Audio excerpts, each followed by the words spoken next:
Assalamualaikum sahabatku. Salam hangat untuk kalian semua. Sebelum kita mulai, tulis di kolom komentar dari kota mana kalian menyaksikan ini. Bagi yang like dan subscribe, semoga Allah mudahkan segala urusannya, dilapangkan rezekinya, sehatkan badan, dan dikabulkan semua hajat kalian. Amin ya robbal alamin. Mari kita simak kisahnya. Keluarga Hartono tampak sempurna dari luar. Namun ketegangan mulai terlihat ketika anak sulung, Andre, mendatangkan notaris ke rumah untuk membahas pembagian warisan, sementara kedua orang tuanya masih sehat. Pertengkaran pecah di meja makan. Ayah dan ibu hanya diam, tapi mereka menyimpan badai kekecewaan yang kelak mengubah segalanya. Pagi itu, Ibu Ratna sibuk di dapur. Tangannya yang mulai keriput dengan lembut mengaduk bubur ayam, masakan favorit keluarga. Ayah Hartono duduk di kursi ujung meja, membaca koran sambil sesekali tersenyum mendengar celoteh cucu bungsunya, Maya, yang bermain di ruang tamu. Suasana hangat itu buyar ketika bel pintu berbunyi. Anak sulung mereka, Andre, masuk. Di belakangnya tampak seorang pria rapi berkemeja putih membawa tas kulit.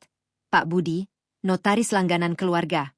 Ayah, ibu, ada hal penting yang harus kita bicarakan, ucap Andre tanpa basa-basi.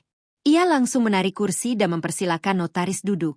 Adik Andre, Sari, yang baru datang dari dapur, meneguk ludah. Mas Andre, ini belum waktunya. Ayah dan ibu masih sehat. Andre memasang wajah serius. Ini untuk kebaikan bersama. Biar tidak rebutan nanti. Meja makan yang biasanya hangat berubah seperti ruang sidang. Ayah Hartono melipat korannya pelan. Ibu Ratna berhenti mengaduk bubur. Mereka saling pandang. Tanpa mengucap sepatah kata, mereka duduk. Diam. Namun mereka lebih keras dari teriakan. Pak Budi, notaris yang datang bersama Andre, membuka map coklat tebalnya dengan gerakan penuh perhitungan. Ia menggeser kacamatanya lalu mulai membaca dengan suara datar, seperti mesin yang tak peduli sekelilingnya sedang hancur. Baik, sesuai permintaan Pak Andre Hartono, hari ini kita akan membahas aset keluarga Hartono yang tercatat atas nama Bapak Hartono Wijaya dan Ibu Ratna Dewi. Aset tersebut berupa 1 rumah tinggal di kawasan Permata Hijau, 1 rumah warisan di daerah Kota Tua, 1 ruko di pusat perdagangan, serta tabungan deposito di 2 bank berbeda. Sari, yang baru saja menggendong keponakannya Maya, sontak meletakkan anak itu dengan hati-hati ke pangkuan ibunya. Wajah Sari berubah merah menahan emosi. Mas Andre, apa artinya ini? Ayah dan ibu masih sehat. Ayah bahkan baru saja sembuh dari sakit pinggang 2 pekan lalu. Masa sekarang sudah bicara warisan? Andre menangkupkan kedua tangannya di atas meja. Ia berusaha tampak tenang, tapi urat di lehernya menegang. Ini bukan soal sakit atau sehat, Sari. Ini soal persiapan. Rina di luar negeri. Kamu sibuk dengan cateringmu. Aku punya 3 anak yang biaya sekolahnya terus naik. Kita harus jelas dari sekarang. Ibu Ratna masih diam. Tangannya menggenggam erat cangkir teh yang sudah tidak hangat lagi. Ayah Hartono meletakkan koran di pangkuannya. Biasanya, jika ada masalah keluarga, ayah akan menyela dengan candaan. Tapi kali ini tidak. Matanya menatap titik kosong di dinding. Setiap orang tua pasti akan pergi, lanjut Andre, suaranya sedikit meninggi. Aku sebagai anak sulung hanya ingin tidak ada perdebatan saat nanti keadaan genting. Keadaan genting? Sari berdiri. Kursinya terdorong hingga bergesekan dengan lantai keramik. Maksud Mas Andre, keadaan genting itu ketika ayah dan ibu sudah tidak ada? Lalu kenapa kita bahas sekarang? Saat ayah masih bisa tersenyum, saat ibu masih bisa masak bubur kesukaan kita. Maya, yang terlalu kecil untuk memahami, bertanya lirih pada neneknya. Om Andre marah, Nek. Ibu Ratna mengusap rambut cucunya. Tidak, sayang. Om Andre hanya sedikit kebingungan. Pak Budi menyela dengan nada diplomatis. Maaf, izinkan saya menjelaskan. Pak Andre meminta saya untuk menyusun konsep awal. Belum ada yang ditandatangani. Ini hanya proposal. Proposal untuk mengambil hak orang tua kami. Sari hampir berteriak. Ia menahan diri karena melihat Maya. Diam-diam, Ibu Ratna meneteskan air mata. Bukan karena sedih mendengar tentang warisan. Tapi karena anak yang dulu ia gendong, ia susui, ia antar jemput sekolah, kini duduk di hadapannya dengan kalkulator di kepala, bukan dengan hati di dada. Dan yang paling menyakitkan, Ayah Hartono tak mengucap sepatah kata pun. Pundaknya yang dulu tegap kini tampak menurun. Ia hanya diam mengumpulkan potongan-potongan kekecewaan yang tak akan pernah ia bagi rata kepada anak-anaknya. Pertengkaran di meja makan semakin tidak terkendali. Andre mengeluarkan amplop kedua dari dalam tasnya. Ia menebarkan sejumlah dokumen di atas taplak meja bermotif bunga-bunga kecil, taplak pemberian Rina dari luar negeri 3 tahun lalu. Ini, hitung-hitungan pembagian yang adil menurutku, ucap Andre sambil menunjuk angka-angka yang ditulis rapi. Aku sebagai anak sulung, karena juga sudah membantu biaya renovasi rumah 2 tahun lalu, mendapat 40%. Sari 30%, Rina 30%. Sari menyentak kertas itu, membacanya sekali, lalu meletakkannya kembali dengan gerakan kasar. Membantu renovasi? Mas Andre, itu karena Mas Andre sendiri yang mengusulkan, dan ibu yang memberi uang muka dari tabungan pribadinya. Jangan membalik fakta. Andre mendengus. Terserah kamu mau bilang apa. Yang jelas, aku yang paling bertanggung jawab dengan orang tua selama ini. Setiap bulan, aku yang kirim uang. Kirim uang. Sari tertawa pahit. Mas, aku yang hampir setiap hari ke sini. Masak untuk ayah ibu. Menemani ibu belanja. Mengantar ayah kontrol ke dokter. Uang tidak bisa membeli waktu, Mas. Ayah Hartono tiba-tiba berdiri. Perlahan, dengan jemari yang mulai kaku karena usia, ia merogoh saku jas tuanya yang tergantung di kursi dekat pintu. Jas berwarna abu-abu tua itu sudah tidak pernah dipakai sejak pensiun. Tapi ayah tetap menyimpannya di gantungan yang sama setiap hari. Semua mata tertuju pada ayah. Bahkan Maya berhenti bermain dengan sendok plastiknya. Ayah mengeluarkan sebuah amplop coklat kecil, lebih kecil dari amplop yang dibawa Andre. Amplop itu terlihat usang, dengan lipatan-lipatan di pinggirnya. Ayah meletakkannya di tengah meja, tepat di atas dokumen Andre. Pak Budi, suara ayah terdengar parau tapi jelas. Tolong bacakan. Pak Budi mengambil amplop itu dengan hati-hati. Matanya membeliak saat melihat isinya. Ini surat wasiat lama. Dibuat 5 tahun lalu. Bermetrai cukup. Disaksikan oleh 2 tetangga yang masih hidup hingga saat ini. Sari menutup mulutnya dengan kedua telapak tangan. Andre terdiam, dagunya mengeras. Pak Budi mulai membaca. Saya, Hartono Wijaya. Dengan ini menyatakan bahwa seluruh aset keluarga akan dibagi sama rata kepada 3 anak saya setelah saya dan istri saya meninggal dunia.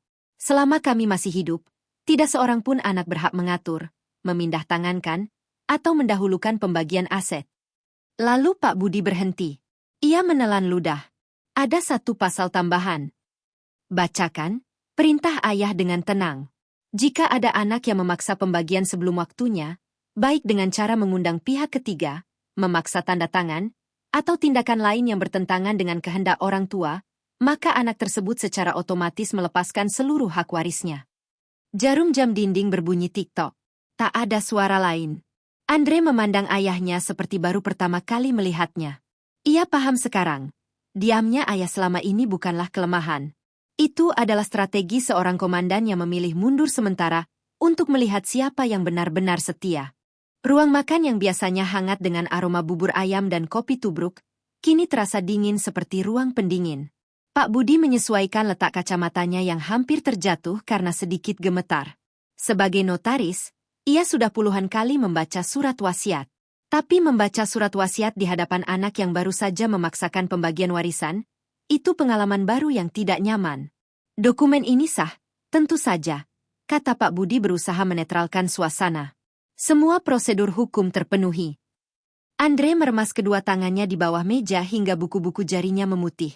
Ayah diam-diam membuat surat ini, tanpa bilang ke siapapun. Ayah Hartono menghela napas. Napas panjang yang terasa membawa beban puluhan tahun. Kamu diam-diam membawa notaris ke rumahku tanpa bilang. Nak, jadi kupikir, tidak ada salahnya aku diam-diam menyimpan surat ini di saku jas lamaku. Kata-kata ayah jatuh seperti palu ke meja. Andre merasakan dadanya sesak. Bukan karena marah, tapi karena ia sadar, ayah benar. Selama ini Andre menganggap dirinya paling bertanggung jawab, paling dewasa, paling rasional. Tapi di mata ayah, ia hanyalah anak yang lupa bahwa orang tuanya masih punya napas dan perasaan. Ibu Ratna yang selama ini hampir tidak bersuara, akhirnya membuka mulut. Suara raparau, seperti orang yang kehabisan air mata. Kami diam bukan karena takut, Nak. Kami diam karena kecewa. Dan rasa kecewa itu tak pernah bisa dibagi rata. Ibu Ratna menatap satu persatu anak-anaknya. Kamu, Andre, anak sulung yang paling sering kami banggakan. Kamu, Sari, anak tengah yang paling perhatian. Dan Rina, yang jauh di sana, anak bungsu yang paling kami rindukan. Kalian punya cara masing-masing dalam menyayangi kami. Tapi kalian juga punya cara masing-masing dalam mengukur kasih sayang. Ada yang dengan uang, ada yang dengan waktu, ada yang dengan kabar telepon seminggu sekali. Ayah Hartono menyambung, kami tidak pernah menghitung siapa yang lebih banyak memberi. Tapi kalian menghitung warisan sebelum kami benar-benar pergi. Itu yang membuat kami terdiam. Maya, si kecil yang sedari tadi hanya mengamati, tiba-tiba berbicara polos. Opa, Oma, kenapa sedih? Mau Maya panggil polisi? Semua tersentak. Sari cepat-cepat memeluk Maya. Tidak, sayang. Ini hanya urusan keluarga. Semua akan baik-baik saja. Andre ingin berkata sesuatu, tapi kata-katanya tersangkut di tenggorokan. Untuk pertama kalinya dalam hidupnya sebagai anak sulung yang selalu ingin mengatur segalanya, ia merasa dirinya kecil. Sangat kecil di hadapan diamnya kedua orang tuanya. Malam mulai turun. Cahaya matahari dari jendela dapur berganti dengan lampu gantung yang redup.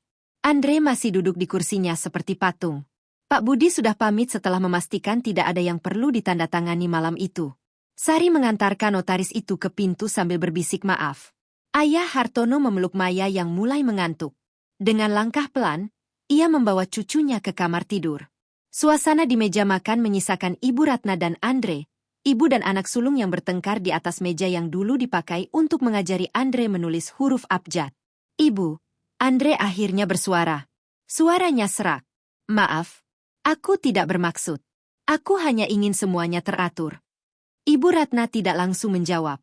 Ia beranjak ke dapur, mengambil teko berisi teh jahe hangat, lalu menuang 2 cangkir. 1 untuk dirinya, 1 untuk Andre. Gerakannya lambat, seperti tarian penuh makna. Tahukah kamu, Le, ibu memanggil Andre dengan panggilan masa kecilnya.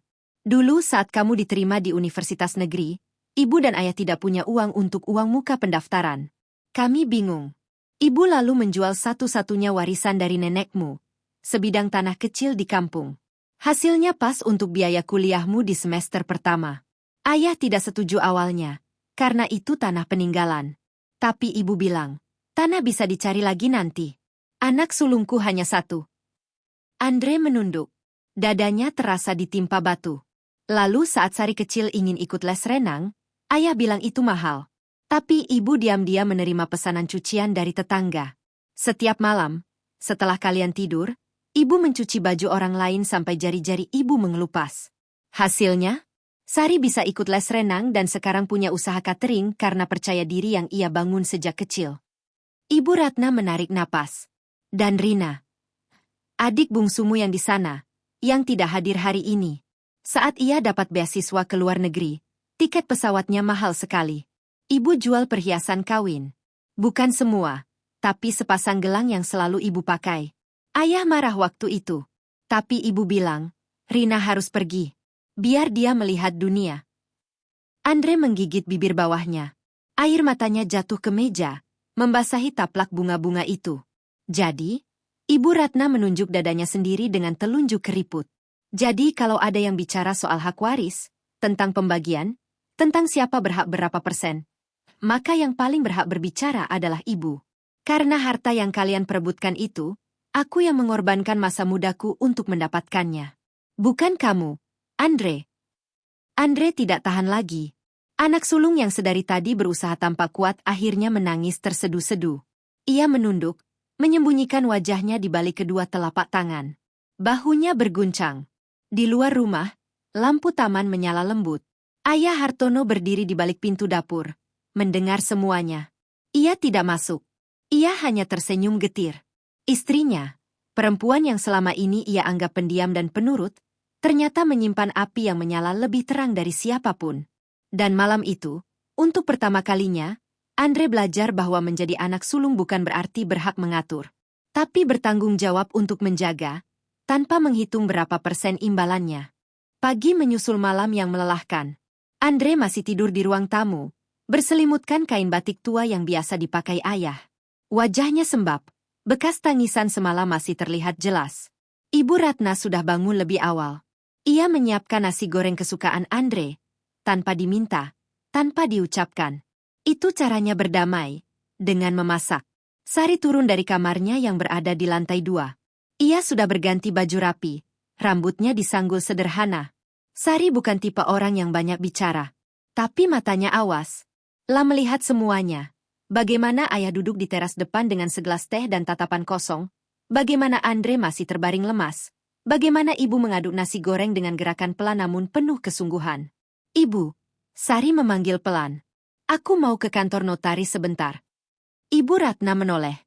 Wajahnya menunjukkan keheranan. Kantor notaris? Untuk apa, Le? Bukannya kemarin sudah cukup rumit? Sari tersenyum kecil. Percayalah, Bu. Sari tidak akan mengulang kesalahan Mas Andre. Sari hanya ingin memastikan semuanya jelas secara hukum, tapi dengan cara yang melindungi ayah dan ibu, bukan merugikan. Ibu Ratna terdiam sesaat, lalu mengangguk. Pulanglah sebelum makan siang. Setelah sarapan, Sari berpamitan. Andre yang sudah bangun hanya melongo melihat adiknya pergi. Sari mau kemana? Urusan dewasa, Mas. Yang dulu harusnya kita lakukan sebelum bertengkar. Jawab Sari dingin, tanpa berniat menyakiti. Sari tidak pergi sendirian. Ia mengajak Pak Budi, notaris yang kemarin dibuat canggung oleh Andre. Mereka bertemu di sebuah kedai kopi sederhana dekat pasar. Suasana santai, jauh dari formalitas meja makan yang tegang. Pak Budi, saya minta maaf atas kejadian kemarin, ucap Sari sambil menekan ujung roknya yang berkibar terkena angin kipas angin. Kakak saya keterlaluan. Tapi tolong, jangan catat itu sebagai kesalahan keluarga kami. Pak Budi menghela napas. Bu Sari, saya sudah puluhan tahun menjadi notaris. Saya sudah melihat banyak keluarga pecah karena warisan, bahkan sebelum orang tuanya meninggal. Tapi saya juga pernah melihat keluarga yang justru semakin erat setelah konflik seperti ini. Bedanya hanya satu, ada orang di dalam keluarga yang mau berpikir jernih, bukan hanya berpikir menang. Sari mencondongkan badannya. Itu sebabnya saya di sini. Saya punya usulan. Bukan untuk membagi warisan, tapi untuk menyatukan aset keluarga ke dalam sebuah yayasan. Tanpa mengalihkan hak milik dari ayah dan ibu, tapi dengan struktur pengelolaan yang melibatkan kami bertiga sebagai pengurus. Mata Pak Budi membeliak. Itu ide yang sangat matang. Dan jarang muncul dari pihak yang biasanya paling terdesak dalam konflik seperti ini. Butuh waktu dan kesepakatan semua pihak. Saya tahu, ucap Sari mantap. Tapi kemarin saya belajar sesuatu dari diamnya ibu. Diam tidak berarti diam saja. Diam bisa menjadi ruang untuk menyusun strategi yang lebih baik. Pak Budi tersenyum. Untuk pertama kalinya ia melihat secercah harapan di balik rumah tangga yang semalam porak-poranda. Sore harinya, Sari pulang dengan membawa map baru. Setibanya di rumah, ia mendapati Andre sedang membantu Ibu Ratna memilah sayuran di dapur. Pemandangan yang jarang terjadi. Anak sulung yang biasanya sibuk dengan kantornya, kini duduk lesehan di lantai dapur, memotong kangkung dengan gerakan kikuk. Mas Andre, ayah di mana? Tanya Sari. Di belakang. Lagi bersihkan kolam ikan. Dia bilang air keruh semenjak kemarin.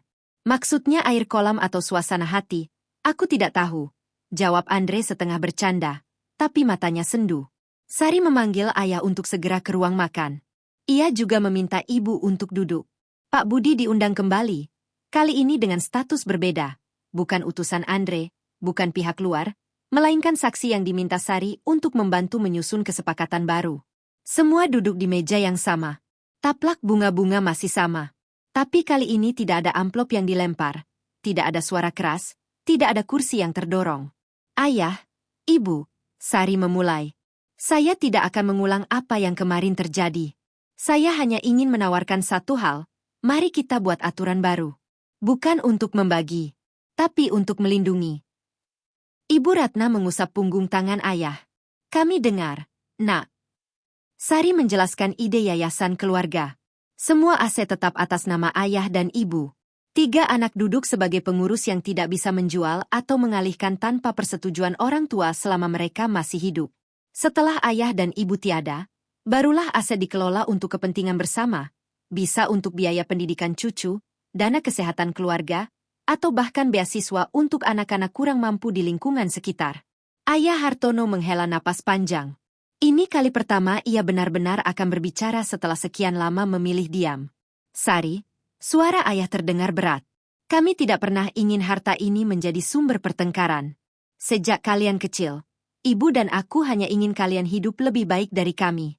Tapi sepertinya, kami lupa juga mengajarkan satu hal, bahwa harta itu titipan. Dan titipan tidak perlu diperebutkan. Ibu Ratna menambahkan, suaranya bergetar tapi tegas. Kami diam kemarin karena ingin kalian sadar sendiri. Kami tidak mau memaksa. Karena kalau kami paksa, kalian mungkin menurut, tapi hati kalian akan luka. Dan sebagai orang tua, kami tidak tega. Andre menunduk. Ibu, ayah, maafkan aku yang paling lama sadarnya. Tidak ada yang paling lama, potong Ibu Ratna lembut. Yang penting pada akhirnya semua sadar. Dan kita masih punya waktu untuk memperbaiki. 3 hari kemudian, suasana di rumah Hartono sudah jauh berbeda. Pak Budi datang lagi, kali ini dengan kopi buatan Ibu Ratna dan sepotong bolu kukus buatan Sari. Meja makan tidak lagi menjadi arena pertarungan. Kini meja itu benar-benar berfungsi sebagai tempat makan dan berbagi cerita. Andre datang dengan wajah lebih cerah. Ia bahkan sempat mengantar Maya bermain di taman kompleks sebelum acara dimulai. Sari menyiapkan alat tulis. Rina, adik bungsu yang di luar negeri, dihubungkan lewat panggilan video. Layar ponsel diletakkan di tengah meja, disandarkan pada teko teh. Halo, semuanya. Sapa Rina dari layar. Matanya berkaca-kaca saat melihat kedua orang tuanya duduk berdampingan. Ayah, ibu, maaf aku tidak bisa pulang. Tapi aku dengar semuanya dari Sari. Aku ikut malu sebagai anak. Ayah Hartono tersenyum tipis. Tidak perlu malu. Nah, kamu tidak ada di sini, tapi kamu tidak pernah absen menelepon setiap minggu. Itu sudah lebih dari cukup. Pak Budi membersihkan tenggorokannya. Baik, mari kita mulai. Atas permintaan Ibu Ratna dan Bapak Hartono, serta disetujui oleh seluruh anak, kita akan membuat surat wasiat baru sekaligus pernyataan pendirian Yayasan Keluarga. Dokumen dibacakan satu persatu. Isinya sangat berbeda dari wasiat lama dan sangat berbeda dari usulan Andre sebelumnya. Aset keluarga tetap utuh. Tidak ada pembagian selama orang tua masih hidup. Setelah orang tua tiada, aset akan dikelola yayasan, bukan dibagi perorangan. Lalu Pak Budi membaca satu pasal yang membuat semua orang terdiam. Kami, Hartono Wijaya dan Ratna Dewi, dengan ini menunjuk Sari Hartono sebagai pelaksana wasiat dan ketua Yayasan Keluarga pertama. Kami memilihnya bukan karena ia yang paling kaya atau paling pintar, tetapi karena ia yang paling memahami bahwa menjaga lebih mulia daripada merebut. Andre tersentak. Dadanya berdesir. Bukan karena kecewa, tapi karena lega. Selama ini ia menyandang status anak sulung seolah beban. Dan beban itu kini diambil alih oleh adiknya yang dulu ia anggap lemah. Aku setuju, kata Andre pelan. Sari memang pantas. Sari menatap kakaknya dengan mata berkaca. Mas Andre. Aku serius. Andre memotong. Kemarin aku datang dengan notaris karena aku pikir aku paling bertanggung jawab. Tapi kenyataannya, tanggung jawab itu bukan soal siapa yang paling cepat bertindak, tapi siapa yang paling tulus menjaga. Dari layar ponsel, Rina terseduh-seduh. Aku bangga punya kakak dan adik seperti kalian. Ibu Ratna menyeka air matanya dengan ujung kerudung. Ayah Hartono menggenggam erat tangan istrinya. Di sudut ruangan, Maya kecil yang lagi asyik menggambar, tiba-tiba angkat bicara. Om Andre nangis? Nanti dikerjain sama Tante Sari, ya? Semua tertawa. Tawa yang melepas tatanan lama yang kaku, dan menyambut cara baru yang lebih hangat. Seminggu setelah dokumen yayasan ditandatangani, sesuatu yang tidak biasa terjadi. Biasanya rumah Hartono hanya ramai saat Lebaran. Tapi hari Minggu itu, semua anggota keluarga berkumpul tanpa menunggu momen spesial. Andre datang bersama istrinya dan ketiga anaknya. Sari datang lebih pagi untuk membantu ibu memasak. Dan Rina memberikan kejutan. Pintu rumah terbuka pukul 10 pagi. Seorang gadis dengan koper besar berdiri di ambang pintu, tersenyum sambil menangis. Ayah, ibu, aku pulang. Ibu Ratna terpana. Tangannya yang sedang memegang sendok sayur jatuh ke lantai dengan bunyi berdebuk. Rina? Kamu tidak bilang siapapun. Aku minta tolong Sari, jawab Rina sambil berlari memeluk ibunya. Aku ingin melihat ayah dan ibu tersenyum tanpa perantara layar ponsel. Ayah Hartono yang sedang duduk di kursi rotan, berdiri dengan susah payah. Lututnya memang mulai bermasalah. Tapi begitu melihat Rina, ia melangkah lebih cepat dari biasanya. Mereka berpelukan di ruang tamu. Maya yang melihat pamannya menangis ikut menangis meski tidak mengerti sebabnya. Hari itu, untuk pertama kalinya setelah insiden notaris, mereka makan siang bersama tanpa agenda apapun. Tidak ada pembagian. Tidak ada hitung-hitungan. Hanya obrolan ringan tentang pekerjaan, tentang sekolah anak-anak, tentang resep masakan baru yang dicoba ibu. Di sela-sela obrolan, Maya kecil bertanya pada neneknya. Oma, kenapa waktu Om Andre marah-marah, Oma diam saja? Oma takut. Semua terdiam. Andre meneguk ludah. Sari menatap ibunya penuh arti. Rina menggenggam tangan ayah. Ibu Ratna mengelus rambut Maya dengan lembut. Dengar, sayang. Orang tua itu tidak diam karena takut. Orang tua diam karena mereka sudah terlalu banyak bicara dalam hidup mereka. Dan kadang, anak-anak baru mendengar ketika orang tuanya memilih untuk tidak bersuara. Saat kami diam, kalian punya ruang untuk merenung. Apakah yang kami lakukan selama ini salah? Apakah yang kalian perjuangkan benar? Ayah Hartono menambahkan, kami tidak pernah ingin anak-anak kami menurut karena takut. Kami ingin anak-anak kami mengerti karena hati mereka terbuka. Dan untuk membuka hati, kadang diperlukan keheningan, bukan omelan. Maya mengangguk-angguk seolah paham, meski usianya baru 6 tahun. Jadi kalau Maya diam, Maya pintar. Sari tertawa. Kadang diam itu lebih pintar daripada banyak omong. Sayang. Hari terakhir Rina di Indonesia sebelum kembali ke luar negeri. Rumah Hartono kembali ramai, tapi kali ini ada kesedihan tipis yang menyertainya. Sari menyiapkan makan malam istimewa. Menu lengkap favorit Rina sejak kecil, soto ayam, perkedel kentang, dan es kelapa muda. Sebelum makan, Andre berdiri. Semua mata tertuju padanya. Ia memegang mikrofon karaoke keluarga yang warnanya sudah pudar, mikrofon yang biasa dipakai untuk menyanyi lagu-lagu lawas saat acara keluarga. Ayah, ibu, Rina, Sari, dan semua yang hadir malam ini. Andre memulai. Suaranya bergetar. 2 minggu lalu, aku duduk di kursi yang sama, di meja yang sama, dengan niat yang sangat berbeda. Aku pikir mengatur warisan sebelum waktunya adalah bentuk tanggung jawab anak sulung. Tapi aku belajar dengan cara yang sangat menyakitkan. Andre menoleh pada kedua orang tuanya. Tanggung jawab terbesarku bukanlah memastikan harta terbagi rata. Tanggung jawab terbesarku adalah memastikan ayah dan ibu merasa dihargai. Saat mereka masih bisa mendengar kata maafku, saat mereka masih bisa melihat senyumku, saat mereka masih bisa merasakan pelukku. Ayah Hartono mengusap sudut matanya dengan punggung tangan. Ibu Ratna sudah tidak bisa menahan tangis haru. Rina berdiri dan memeluk Andre. Mas, aku bangga sama Mas. Butuh hati yang besar untuk mengakui kesalahan di depan seluruh keluarga. Sari ikut memeluk. Kita ini keluarga, bukan perusahaan. Tidak perlu porsi saham. Yang perlu adalah porsi kasih sayang. Ibu Ratna bangkit dari kursinya. Ia memeluk ketiga anaknya sekaligus. Meskipun tangannya pendek untuk menggapai semuanya, meskipun badannya sudah tidak seteguh dulu. Anak-anak ibu. Ibu dan ayah tidak sempurna. Kadang kami diam karena tak tahu harus berkata apa. Tapi ingatlah, rumah ini tidak akan pernah menutup pintunya untuk kalian. Dan harta kami yang paling berharga, bukanlah rumah ini, bukan ruko itu, bukan deposito di bank. Ayah Hartono menyambung. Harta kami yang paling berharga adalah lihat kalian bertiga bisa duduk bersama di meja ini. Tanpa saling menghitung, tanpa saling menyakiti, hanya dengan hati yang lapang. Maya kecil yang sedari tadi memperhatikan orang dewasa di sekelilingnya, akhirnya angkat bicara dengan polosnya. Opa, Oma, Maya nanti kalau besar mau kaya. Tapi Maya tidak mau seperti Om Andre yang dulu. Semua tertawa terbahak-bahak. Andre menggaruk kepalanya yang tidak gatal. Kamu jahat, ya, sama Om. Tapi kan sekarang Om Andre sudah baik, sahut Maya cepat, lalu memeluk paha Andre. Pak Budi, notaris yang juga diundang malam itu, tersenyum dari sudut ruangan. 2 minggu lalu, saya datang ke rumah ini sebagai saksi pertengkaran. Malam ini, saya datang sebagai saksi kebahagiaan.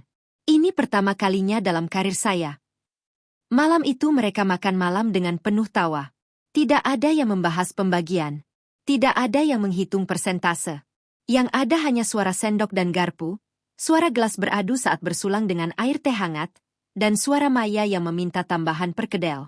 Seusai makan, mereka berfoto bersama di ruang tamu. Ayah Hartono di tengah, Ibu Ratna di sampingnya. Andre, Sari, dan Rina berlutut di depan mereka. Maya dan sepupu-sepupunya duduk di lantai dengan senyum lebar. Pak Budi yang mengambil foto. Tersenyum semuanya, teriak Pak Budi. Dan mereka tersenyum. Bukan untuk kamera, tapi untuk satu sama lain. Untuk orang tua yang memilih diam karena mereka lebih percaya pada kesadaran anak-anaknya daripada kekuatan omelan. Untuk anak-anak yang akhirnya sadar bahwa harta bisa habis, tapi pelukan dan maaf, itu abadi. Pesan kehidupan. Orang tua tidak selalu harus bersuara keras agar didengar. Kadang diam adalah cara mereka memberi kita kesempatan untuk tumbuh dewasa. Dan ketika kita akhirnya dewasa, kita akan menyadari bahwa harta paling berharga bukanlah yang tertulis di atas kertas, melainkan yang tersimpan dalam ingatan bersama, tawa di meja makan, hangatnya pelukan, dan maaf yang diucapkan sebelum semuanya terlambat. Terima kasih sudah menonton video ini. Semoga bermanfaat.